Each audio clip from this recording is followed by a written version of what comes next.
Good day, everyone, and welcome to another exciting edition of our TPA Full Disclosure series, where we speak with actors working around issues of transparency, accountability, and civic participation.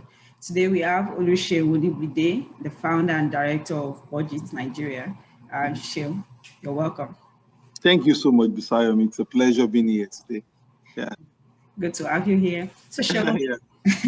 tell us more about the work you do. How did you find yourself working on issues around governance and fiscal transparency? What's your motivation? Right. So I like to call myself a accidental development worker. I didn't plan that this should be my route. I just wanted to, do good for the society. I was a banker, even though I started as a trained engineer, but my work slightly evolved to be doing banking, and I was in the public sector team.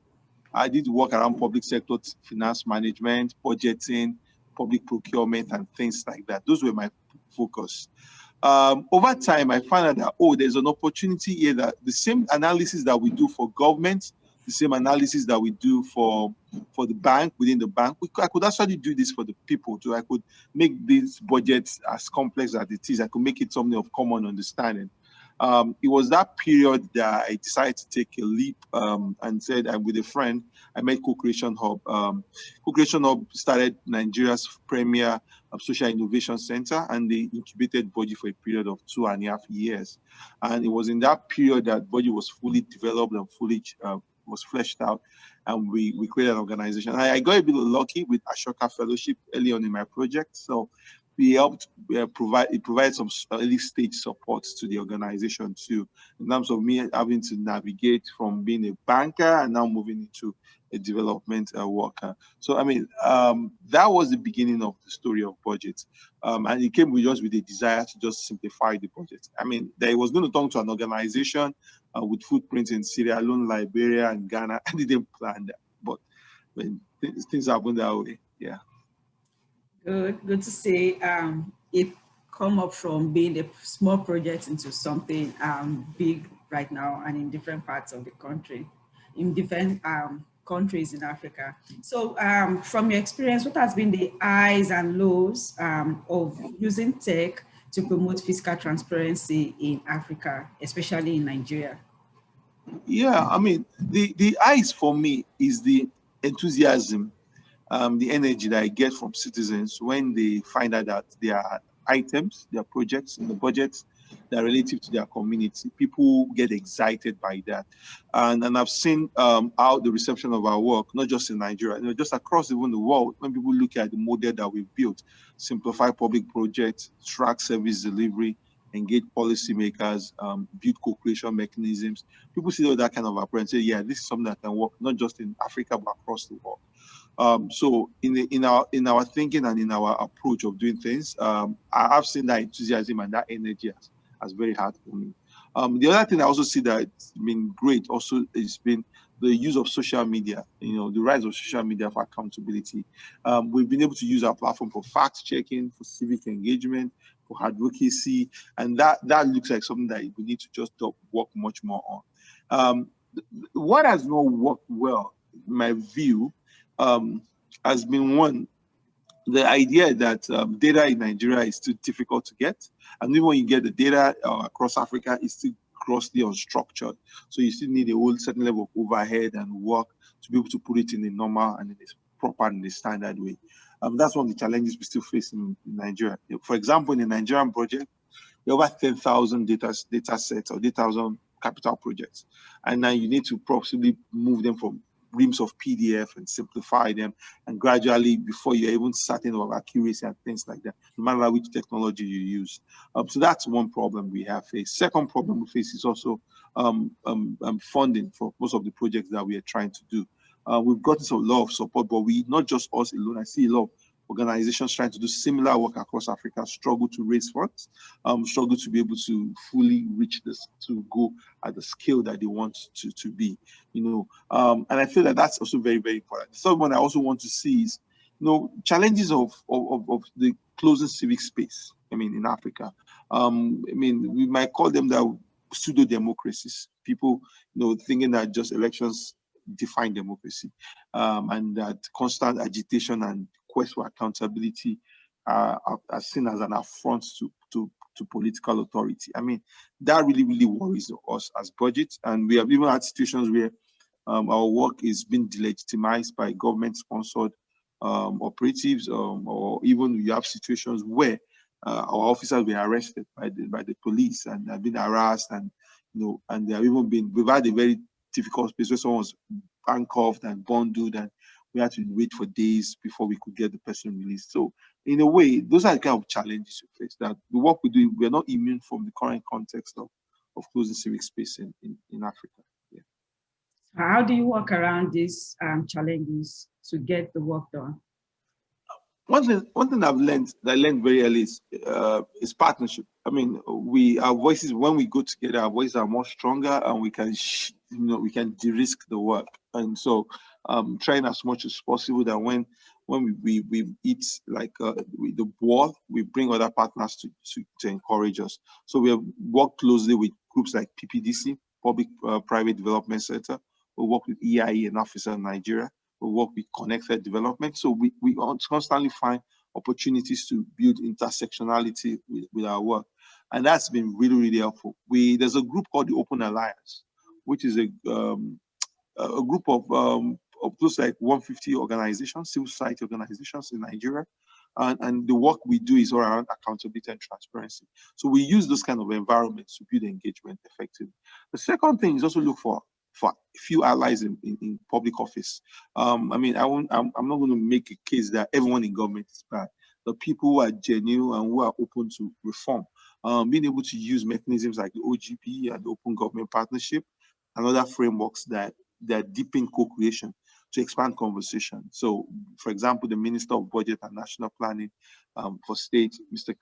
Prince Clem Agba, someone I know to some extent, and he's a friend of our organization. So he's willing to be to listen on some of the things that matter to us. So it's also very important that we build some trust with those who work in public office that are interested in genuine change, and we also develop strong collaborations and partnerships with peer organizations. Yeah. Awesome. Collaboration, yeah. That's good.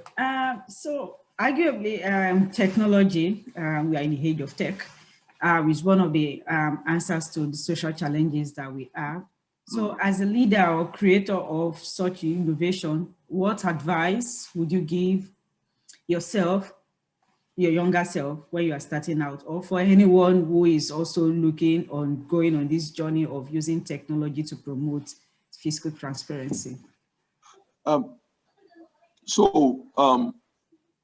Advice I give to people is, number one, there has to be a big interest to define value. What value am I delivering to using technology? And technology is a tool. We must not forget the most important element in our approach or in our work is still the people, the human element. I mean, we need to understand that technology is a tool to either make things much more easier, to make it much more faster, or to be possibly make it much more cheaper, or to be able to expand the reach.